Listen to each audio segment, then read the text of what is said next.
Доброго дня, шановні журналісти, шановні представники високоповажної делегації Парламентської Асамблеї НАТО, які присутні тут, 11 парламентарів з 8 країн-членів НАТО.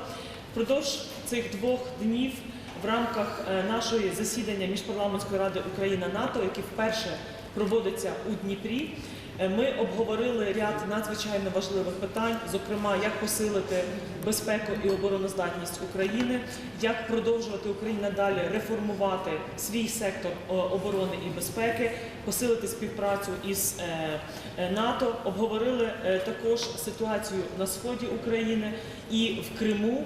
І дуже важливо, що це засідання відбувається в критичний для України момент.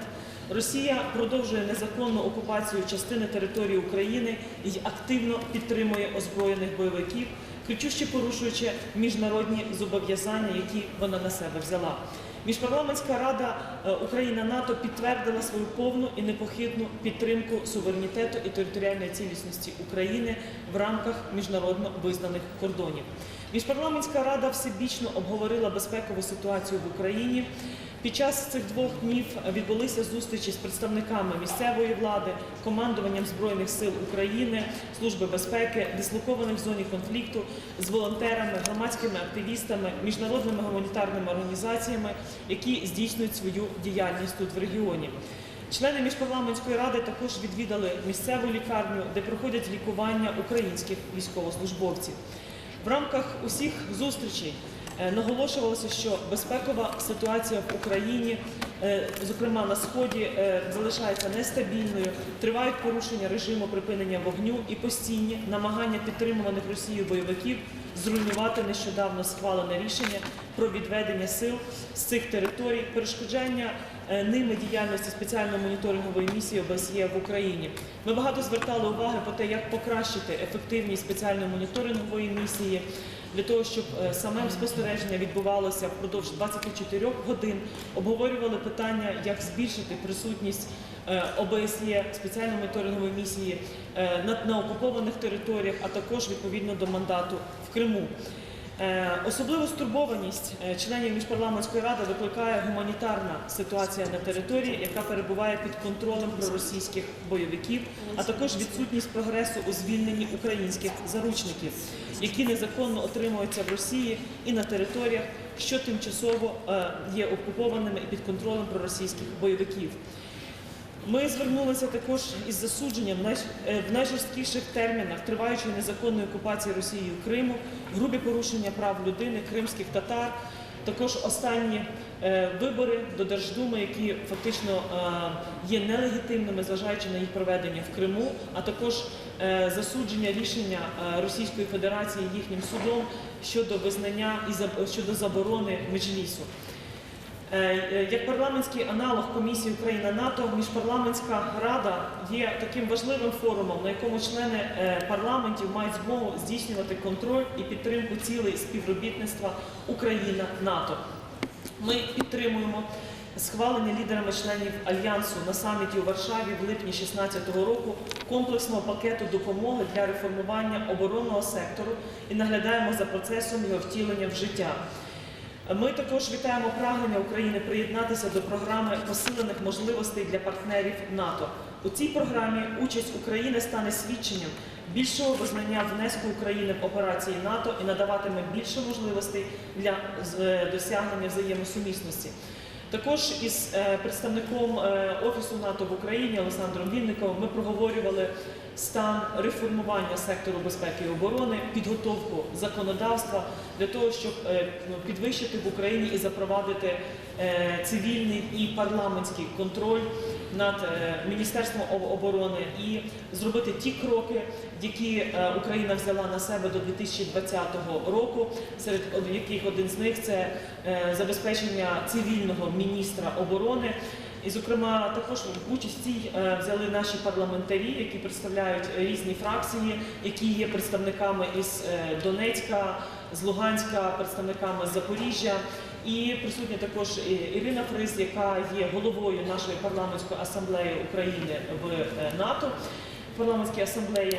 і керівником міжфракційного депутатського об'єднання Україна-НАТО, який має міжнародну групу консультантів для того, щоб здійснювати парламентський контроль. Зараз я хотіла б також принагідно подякувати усім парламентарям за надзвичайно важливу участь тут в Дніпрі, обговорення для пошуку рішень, як забезпечити мир на сході України і повернути Донбас, подякувати їхнім державам, урядам за той внесок, за гуманітарну допомогу, за технічну допомогу українській армії.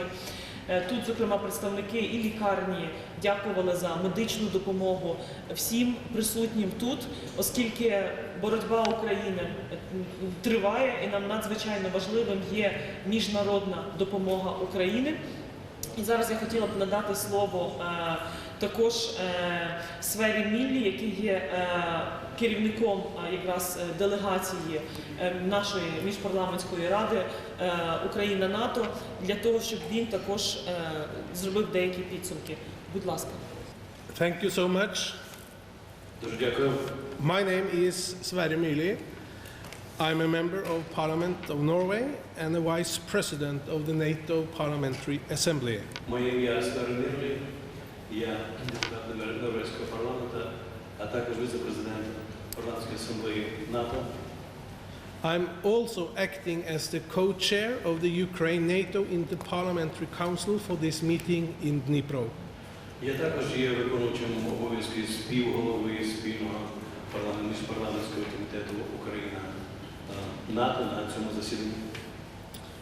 The Ukraine-NATO Interparliamentary Council brings together 10 high-ranking members of the Верховна Рада with 10 members of the NATO Parliamentary Assembly. Міжпарламентський комітет Україна-НАТО об'єднує 10 чинних парламентарів з Верховної Ради України та 10 членів Парламентської Асамблеї НАТО. Today we have members from 8 different NATO countries present. Сьогодні тут є присутніми представники 8 різних країн НАТО. This is the first time our council meets in Dnipro and we are here at the invitation of the Rada. Рада вперше проводить своє засідання у Дніпрі, і ми відвідаємо це місто і проводимо це засідання на запрошення Верховної Ради України. Our council was created as a forum for members of parliament from NATO countries, like myself, to exchange views with our colleagues in the Rada on the whole range of challenges facing Ukraine and facing NATO, and ways we can cooperate to address them. Наша Рада була створена як форум, який об'єднує парламентарів з країн НАТО, як я сам, для обміну думками і поглядами з нашими колегами із Верховної Ради України, із широкого кола питань, що постають перед Україною та НАТО, а також для вироблення спільних шляхів розв'язання актуальних проблем. It also aims to assist the Rada to strengthen its oversight over the armed forces and defense institutions and to promote reforms. Також цей орган має на меті надати допомогу Верховній Раді України у зміцненні демократичного контролю над Збройними силами, а також у зміцненні оборонних інституцій та забезпеченні ефективності реформ даного сектору.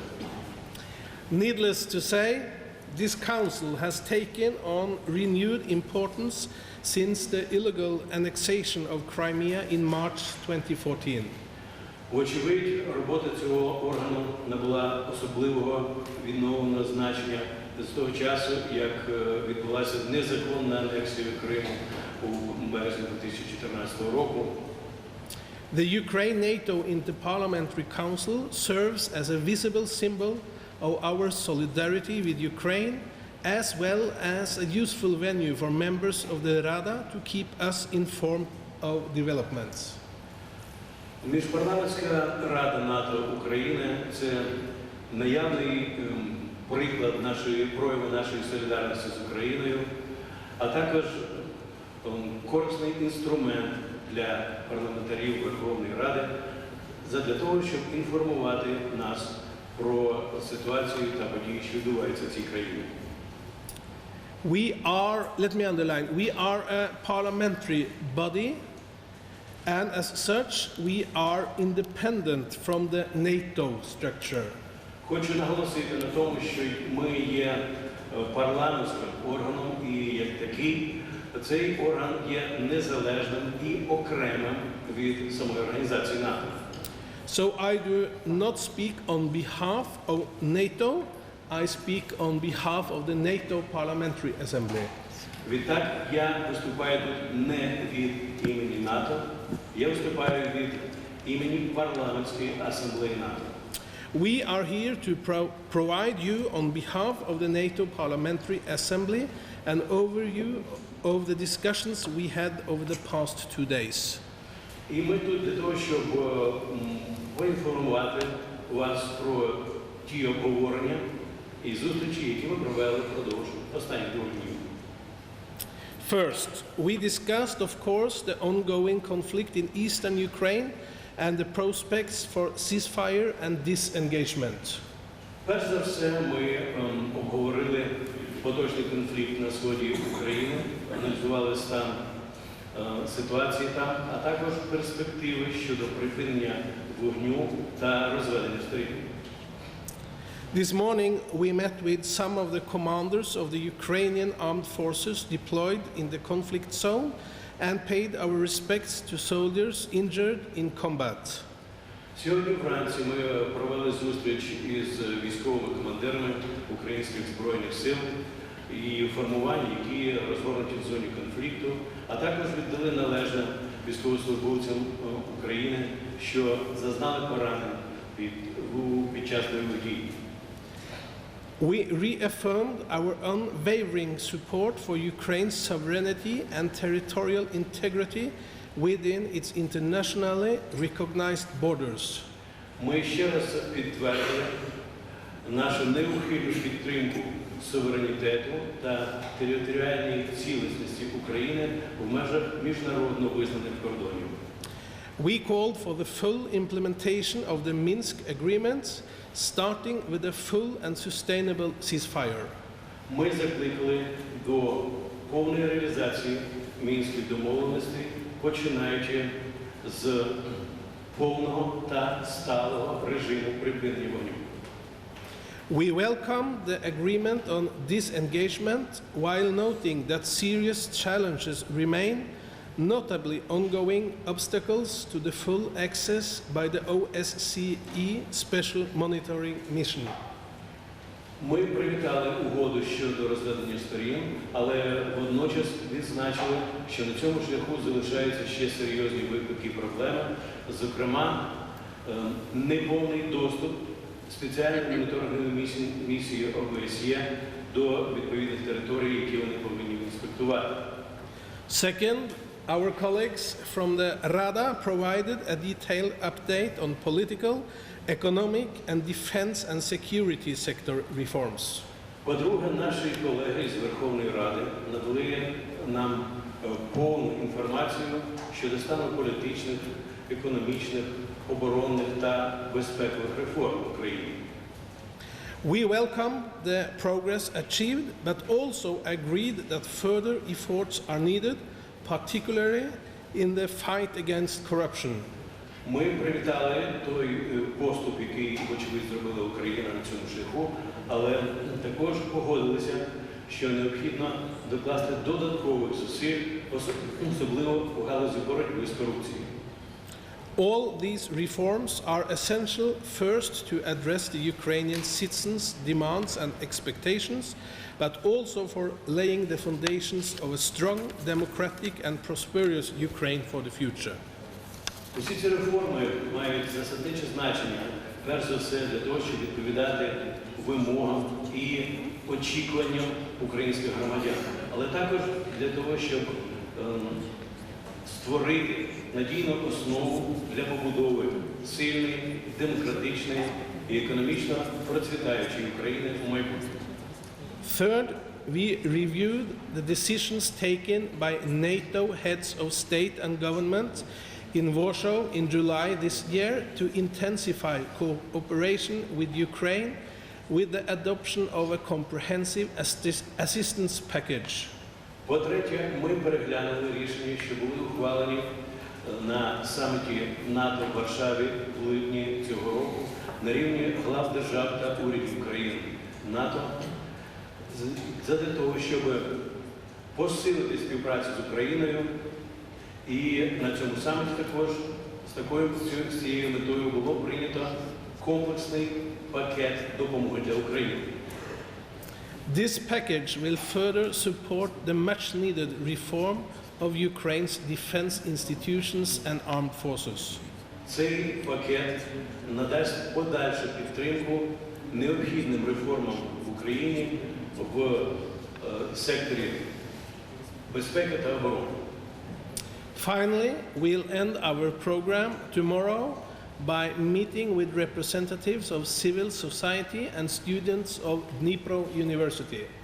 І врешті-решт ми маємо закінчити нашу програму завтра зустрічами з представниками громадянського суспільства та студентами Дніпровського університету. Thank you so much, and I would be happy to take questions. Дуже дякую за вашу увагу і з задоволенням відповім на ваші запитання. Дякую, шановні журналісти. Будь ласка, представляйтесь, якщо у вас є запитання. Ольга Волицька, канал СТБ, «Вікна новини». Питання, тобто після обговорення, все ж таки, якими ви бачите перспективи припинення військових дій в Україні і що в першу чергу потрібно робити для цього? As you said, we have had very interesting and fruitful meetings and discussions. We support the people of Ukraine. We support the Parliament of Ukraine and the government of Ukraine in their efforts to have peace and stability in the country. Як я вже говорив, ми провели дуже цікаві зустрічі сьогодні і засвідчили, що ми підтримуємо народ України, підтримуємо Верховну Раду України, підтримуємо уряд у тих зусиллях, які докладаються в вашій країні заради розв'язання цього конфлікту. And on that way, we will support and help our colleagues in the Ukrainian parliament. І для досягнення цієї цілі ми будемо і надалі допомагати і підтримувати наших колег з Верховної Ради. And we really want to underline that Ukraine should have sovereignty within Ukrainian borders. Ми ще раз наголошуємо на тому, що Україна повинна мати суверенітет в межах міжнародного признання кордонів. Ми також, колеги, обговорювали питання далі санкцій за невиконання Росією своїх зобов'язань. Ми поговорювали про підтримку України у здійсненні реформ, зокрема в секторі безпеки і оборони, що надзвичайно важливо, підтримка нашої боротьби за територіальну цілісність і суверенітет України. Україна є непостійним членом Ради безпеки ООН, де впродовж 2016-2017 років ми неодноразово піднімаємо питання нашого суверенітету.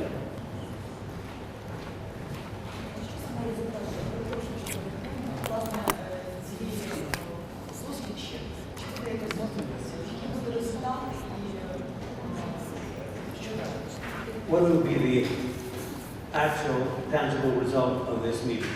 Will there be any resolution, any practical result, and what is the way ahead?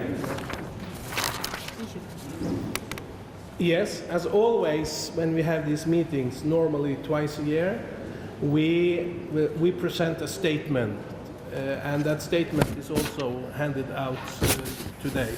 Як завжди, ми проводимо такі засідання ми ухвалюємо спільну заяву, і за результатами даної зустрічі також буде ухвалена заява. And the situation in Ukraine is not only on the agenda in the meetings of the Ukraine-NATO Interparliamentary Council.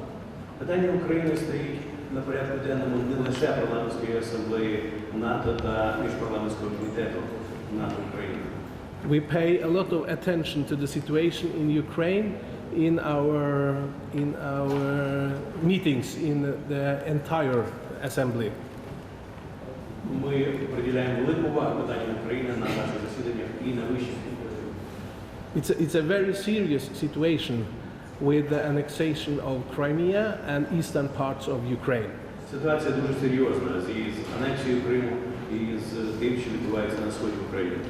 And we have the same goal, peace and stability in Europe, and that's why the situation in your country is so serious to all of us. У нас є спільна мета – мир і стабільність в Європі. Тому ми так серйозно сприймаємо те, що відбувається в вашій країні.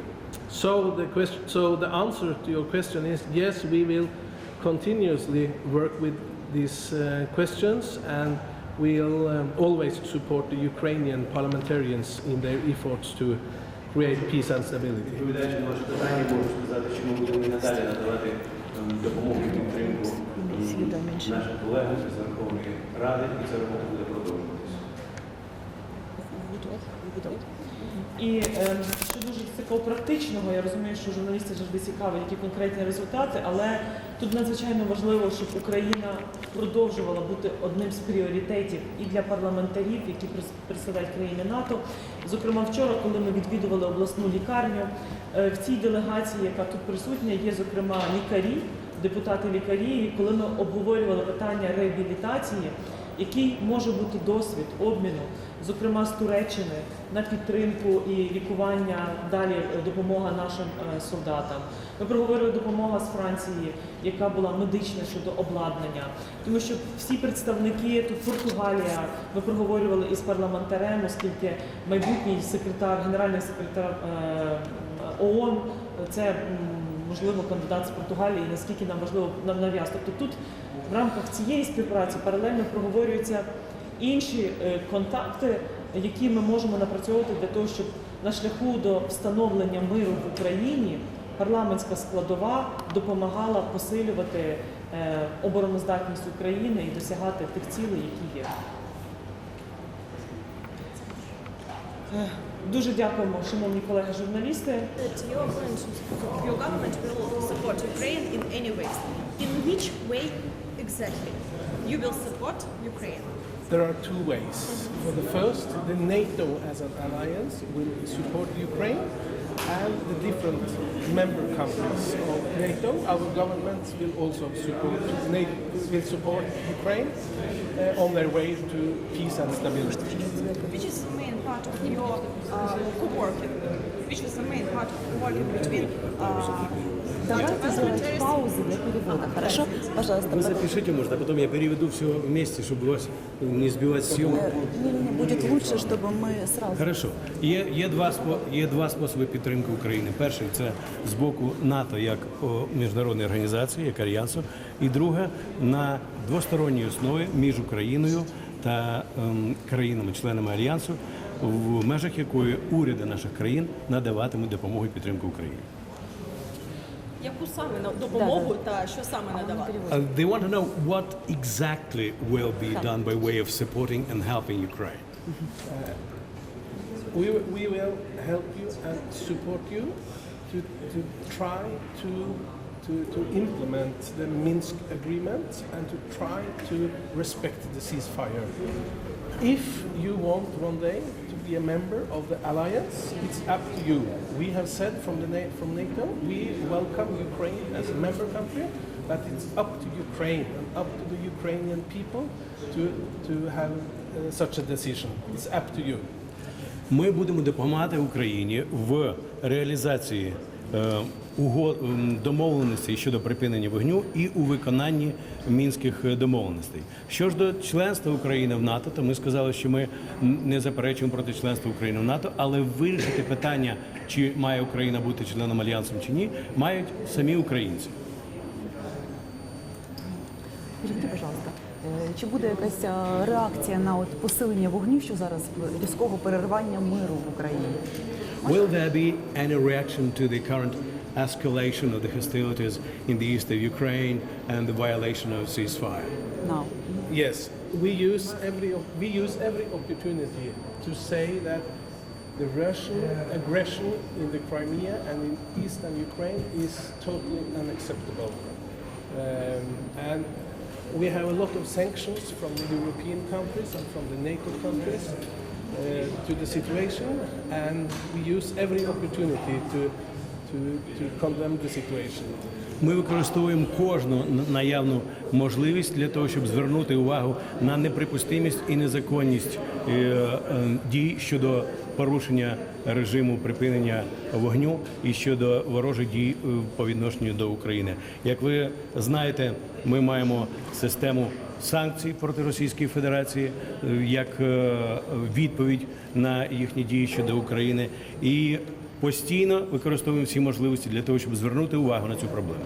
We should not forget it's a very serious situation. It's a war in Europe. It's a war on European territory. It's in our interest as NATO countries and for NATO as an alliance to have peace and stability in Europe. So that's why we are so interested in helping Ukraine in their efforts to have peace and stability, because it's also in our interest. Нам необхідно завжди пам'ятати, не забувати, що на теренах Європи відбувається війна. І безпека та стабільність у цьому регіоні безпосередньо пов'язані з безпекою та стабільністю в наших країнах і в країнах НАТО. Тому ми кожного разу звертаємо на це увагу, оскільки розв'язання цього конфлікту напряму відповідає інтересам стабільності та безпеки в Європі. One more question, okay? Относительно санкцій. Будуть продовжувати санкції чи вводити нові санкції відносно цього? As regards sanctions, will there be continuation of the sanctions or will new sanctions be implemented because of the recent escalation of hostilities? I can't answer that question on behalf of every NATO country. I can't answer that question on behalf of every country. Я не можу відповісти на це питання від імені усіх країн НАТО. But let's hope we'll have peaceful steps for the future and that the ceasefire will be accepted.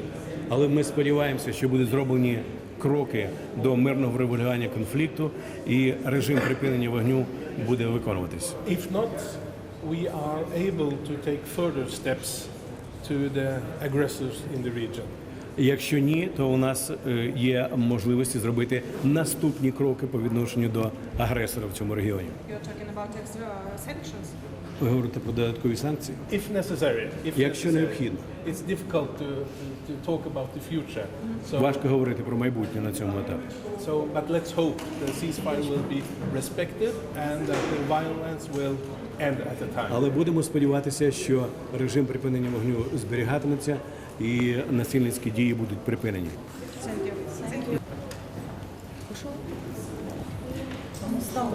Попробуем А у вас хорошо по-русски получается. Я постараюсь. Да, будете говорить, если можно. Смотрите на меня, хорошо? Скажите, пожалуйста, какую... Можно это? Можно, да. Скажите, когда готовы. Готов, просто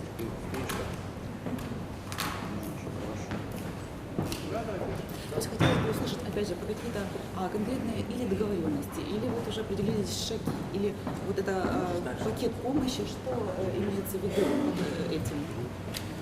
на встрече в верхах комиссии Украины-НАТО в Варшаве был принят комплекс помощи для Украины.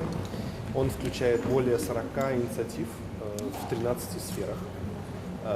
Там туда входят и трастовые фонды, которые уже существовали, и новые инициативы. Также наши программы по увеличению потенциала Украины, например, гражданских госслужащих, которые работают в сферах, в секторе безопасности и обороны. Новые также инициативы по противостоянию гибридным угрозам. Тоже трастовый фонд новый, который учредили по разминированию, помощи Украине в этом аспекте. То есть, в принципе, тут очень идет речь об очень широком масштабе помощи в разных сферах. Я думаю, что главное, что нужно запомнить, что тут два приоритета есть. Первый – это поддержать способность, потенциал Украины, чтобы обеспечить свою безопасность.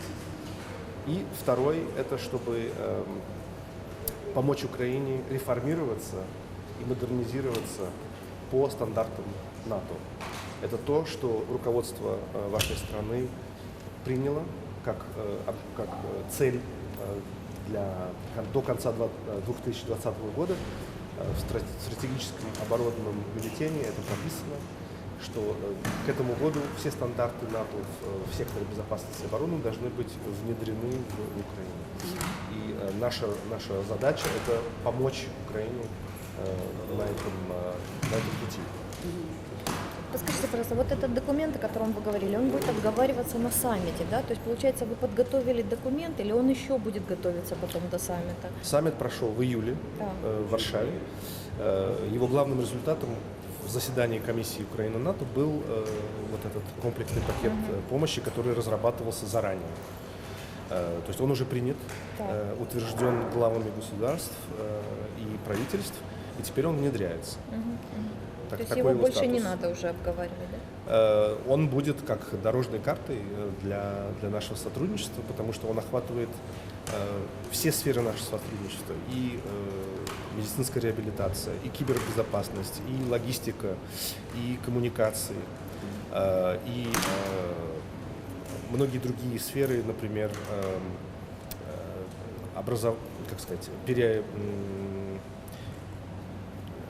образование бывших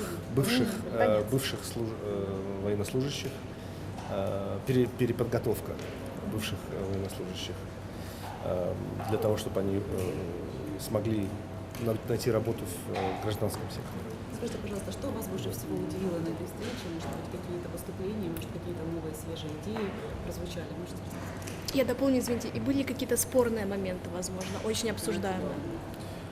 В основном, сюда, в основном это была ознакомительная встреча для членов Парламентской Ассамблеи НАТО, чтобы ознакомиться получше с ситуацией в Украине, и в том числе ситуацией на востоке Украины.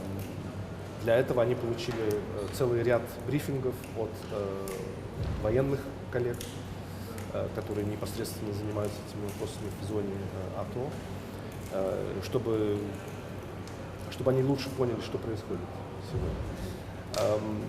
Насчет каких-то идей сотрудничества я бы хотел подчеркнуть, конечно, идеи в парламентском, в отношении межпарламентского сотрудничества.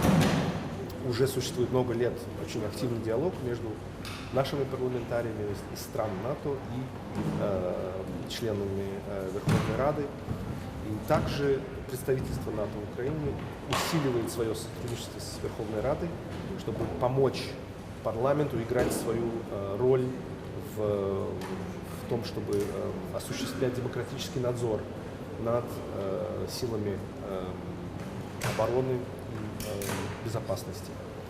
И в этой сфере еще есть ряд инициатив, которые мы собираемся провести, чтобы помочь Украине внедрять эти стандарты, потому что эти стандарты и являются главными для того, чтобы соответствовать так называемым стандартам НАТО до 2020 года. Спасибо большое. Скажите, пожалуйста, вот вы были в больнице Мечникова, и там вот прозвучала фраза о том, что некоторые парламентарии, сами врачи, они говорили о реабилитации, да? Что-то вы можете сказать об этом? Один член нашей делегации является хирургом из Турции. У него был ряд очень детальных, специфических вопросов по отношению к тому, как проводят, как помогают раненым, которых привозят, потому что это, как мы понимаем, самый большой госпиталь для оказания первой помощи для раненых бойцов. Поэтому у них состоялся очень такой интересный профессиональный обмен мнениями и опытом. Представьтесь, пожалуйста. Александр Винников, глава представительства НАТО в Украине. Скажите, пожалуйста, Александр, какие страны у нас сегодня здесь присутствуют? Сейчас Турция, Польша, Голландия, Норвегия, Франция.